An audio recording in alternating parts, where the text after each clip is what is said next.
Magnificent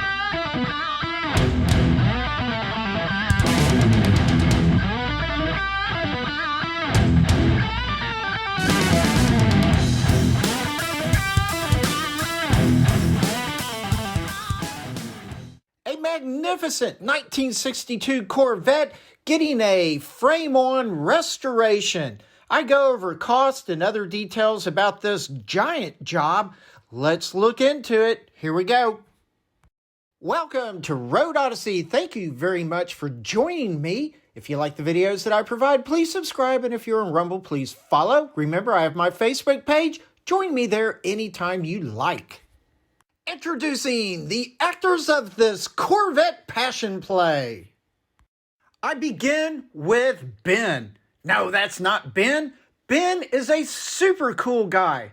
He and his wife own the great car wash in Lindale, Texas, close to Tyler, Texas, Precision Express Car Wash. Fantastic shop with great services including detailing, ceramic coating, etc. Ben also has his great first responder military tribute C7. Fantastic car. Next is Bryan of Yellow Jacket Garage, a very chill and knowledgeable guy when it comes to cars and Corvettes. He shares his knowledge with you on his YouTube channel, Yellow Jacket Garage. He has done several videos on my cars and many others.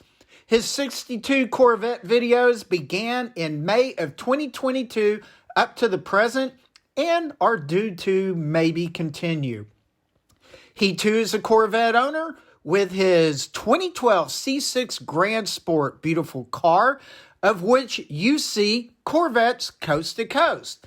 That is a Facebook page that Ben and Bryan are administrators of that I would love for you to go out and visit from time to time.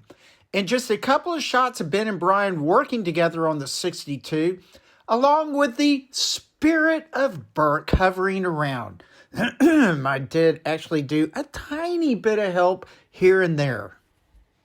And the star of the show is the 1962 Corvette. While you might say to yourself, that car looks fine. Nope.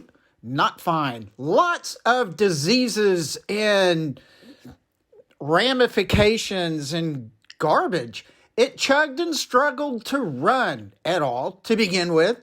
So many problems over the months had to be taken care of.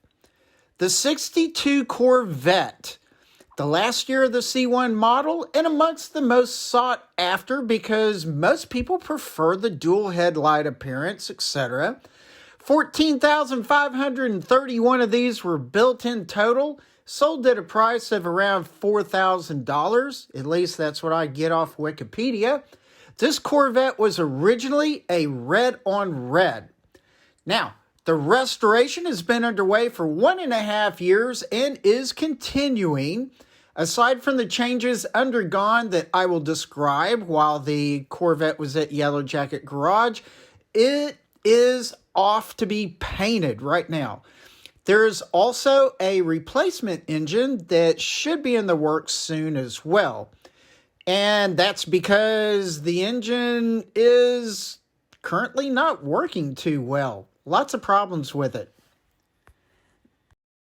Let's listen to what Bryan's initial thoughts are for the goal of the car. Really, the goal of this car is not to be a show car.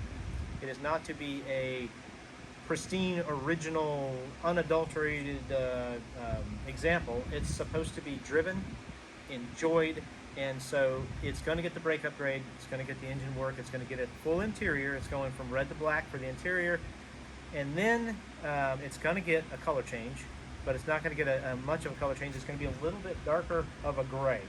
And just do a lot of upgrades to the car to make it a lot more fun to drive, enjoyable, and more drivable. So this is translating to brakes first, like safety first? Yes. Right? Because that was the first thing when I saw you working on this, you're like, we need to make sure it stops. Yes. We're going to make sure that it stops as it should, and then that it turns as it should. It's a relaxing driver. with better components for safety and reliability. It will also be maybe a little bit of a show car with parts replaced with show car quality items.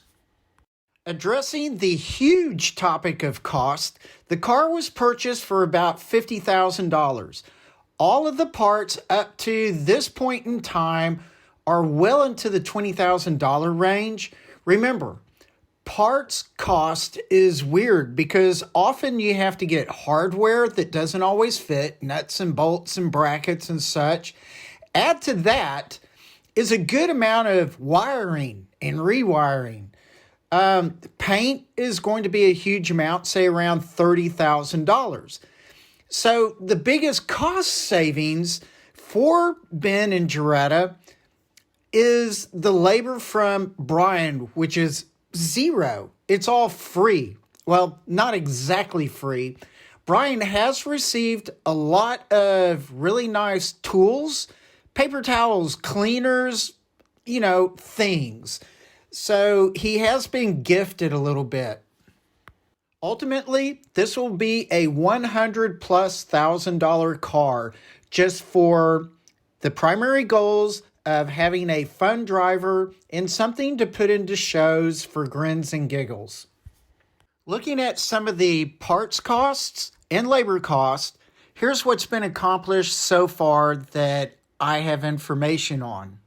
Full brake system, new rear axles, minor engine work including air intake manifold, carburetor, distributor, GM HEI ignition system, spark plug wires specifically built, spark plugs, alternator with a customized alternator bracket, valve covers, water pump, pulley, engine mounts, various air filters tested, then fuel line and fuel filter, front suspension, power steering including steering rack, knuckles, brackets, reservoir, steering column, and steering wheel. Then radiator bracket rebuilt, new radiator, new battery tray, the interior, seat covers, seat bolts, seat belts, carpeting, soundproofing. Then hood brackets. Not seen items include gas tank filler neck and rubber connector, heater core and hoses, repaired exhaust holes and brackets, all the wiring, vacuum lines, and alignment work. Now I'm going to comment over many of the clips that I have of the actual work.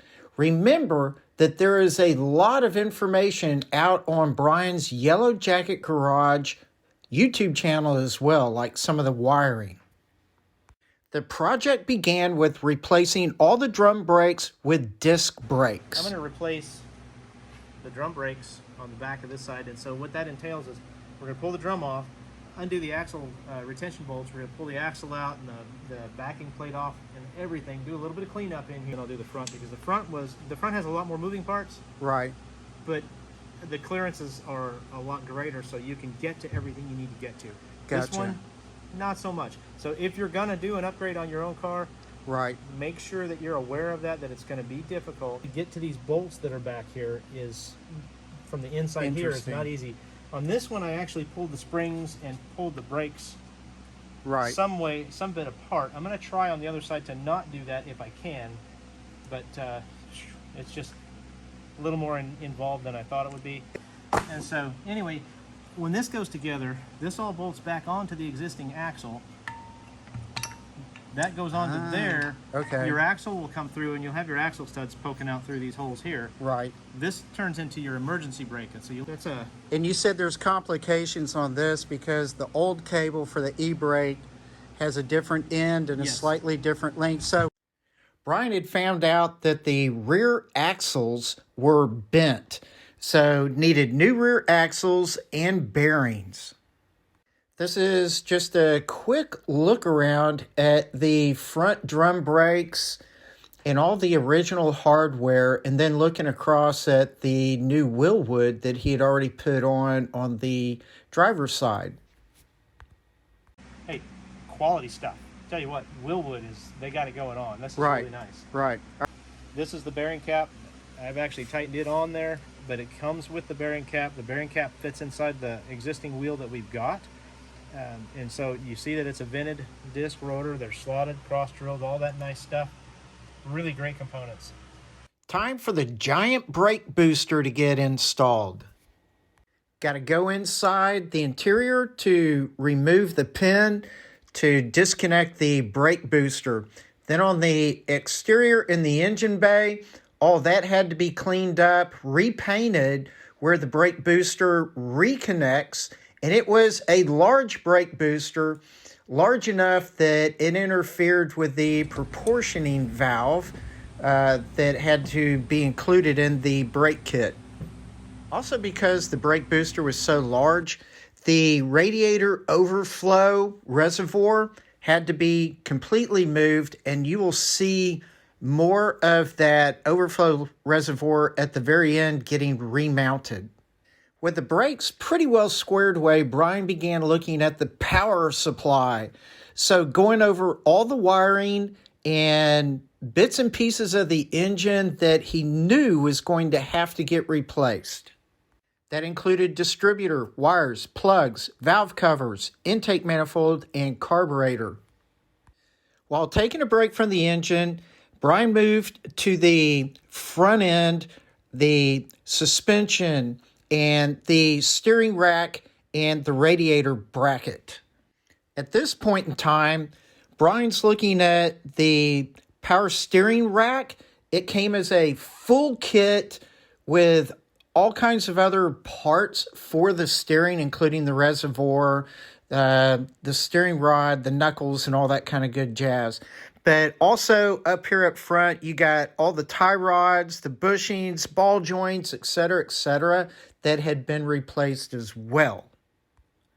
Oddly enough, one thing that gave them a fit was the radiator. The new radiator they got didn't fit, so it had to be slightly modified. So be aware of that. They could not reuse the old radiator. It just had too many bad leaks in it. The other important point up here with the radiator is this radiator bracket. The complete bracket and the bolts up underneath are extremely specific, and you've got to get the right kit if you're going to repair this part of the front of the car. This radiator bracket was a little bit of a struggle. I mean, there's a lot of chrome and doodads that we've added to this engine, but what our current project is the power steering unit. And this car came from the factory with the Armstrong steering, which is, your two arms and a big steering wheel, and you jerk it around as much as you can. But we're upgrading it to a power steering unit.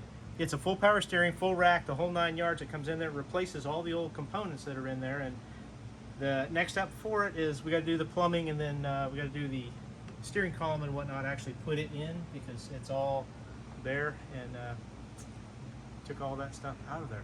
But there's the power steering reservoir. The bracket is connected up to the engine.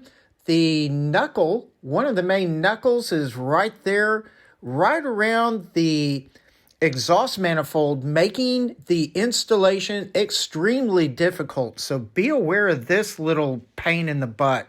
A quick review of the engine bay radiator done. Alternator has a custom bracket, belts, radiator overflow connected, carburetor, intake manifold, brake system, steering system, distributor, valve covers, wiring, which will be prettied up later. Getting close. Buttoning down the steering column and steering rod. This was a major task. Be ready for it. Looking underneath at the brake booster and steering column connection, really looking good. Been installing a portion of the new battery tray, and Bryan doing some detail work after having moved the radiator overflow reservoir. That was a pain, and now it's looking pretty decent. Remember to go out to Bryan's Yellow Jacket Garage YouTube channel, where he fills in the blanks in several portions of this build. Not everything, but as much as he was able to. Time to detour into the interior. A lot's been done, a lot still to do. Obviously, it's red, getting changed to black. So they're going to be putting down, after cleaning the floors very well, soundproofing. They have all of that material, just got to get it done.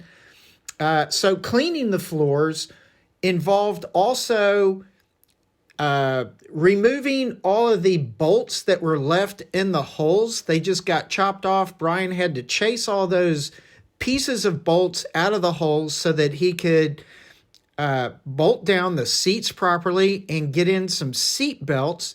So it had some terrible aftermarket seat belts, so they've gotten new, good, appropriate seat belts for the car. They're also changing out the steering wheel. As for the seating, the original seats have been recovered. That's easier with two people, obviously. It can be done with one person. And with all the holes chased, they were able to install the seats before putting in some gasoline and just trying to get the engine running well enough so that they can do the first driving tests.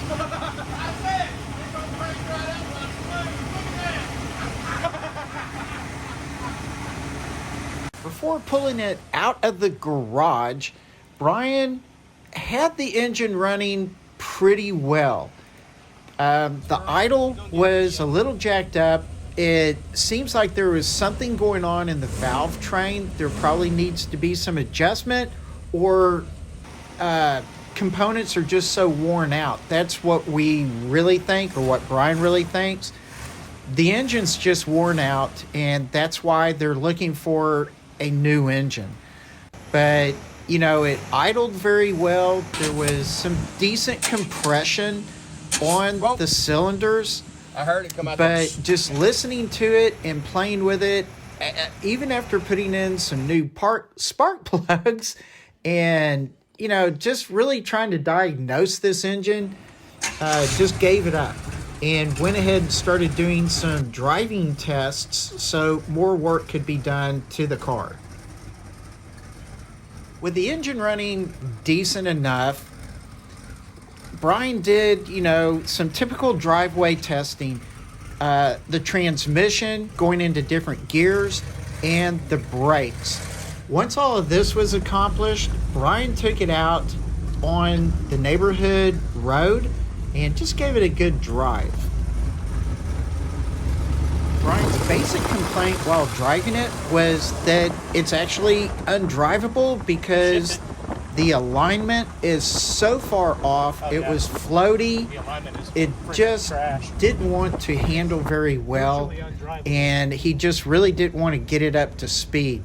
But it drove well enough that it could be taken to get in alignment. But before doing all of that, he really needed to do the oil change and, you know, just get it a little bit more prepared for this final drive to the alignment shop. After being at the alignment shop, the kingpins were changed, adjustment of certain parts for caster and camber had been completed. The car drove much better. Subsequently now, Ben has trailered the car and taken it off for paint. In conclusion, this video does not even approach the complete picture of all the massive amount of work, blood, sweat, tears, yes, cliche after cliche of work and money spent on this one vehicle to get it going well. And there is much more to come, more of the interior. It's going to be a roadster. Wheels will be changed out. Engine will be changed out. So be looking for more work on this car in the future. Meanwhile, thank you very much for joining me. Please relax, take it easy, and I will see you later. Bye.